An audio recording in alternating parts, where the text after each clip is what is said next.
تصور نکنیم اینی که ما هر سال دوره هم می نشینیم در هفته وحدت سخنرانی میکنیم، حرف میزنیم، این وظیفه ما انجام گرفته. نه، یا حالا یه جلسه دو جلسه دیگه در این طرف اون طرف دنیا بنشینیم دوره هم حرف بزنیم. نه، وظیفه با این چیزا تمام نمیشه.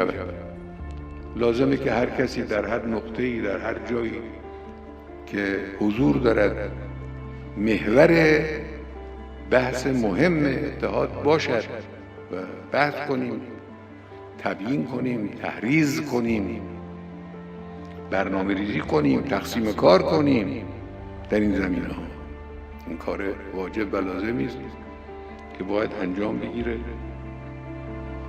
حالا مثلا در همین قضیه افغانستان که من عرض کردم، این که میگم برنامه ریزی کنیم، یکی از راه‌های جلوگیری از این حوادث این است که مسئولان محترم کنونی افغانستان خودشون در این مراکز مساجد شرکت کنن، حضور پیدا کنن، خودشون حضور پیدا کنن توی مراکز، در نمازها حضور پیدا کنن، یا برادران تسنن رو تشویق کنن که در این مراکز حضور پیدا کنن. یکی از راهایی که بگیم برنامه ریزی کنن، مثلا اینجور کارهایی میشود در دنیای اسلام.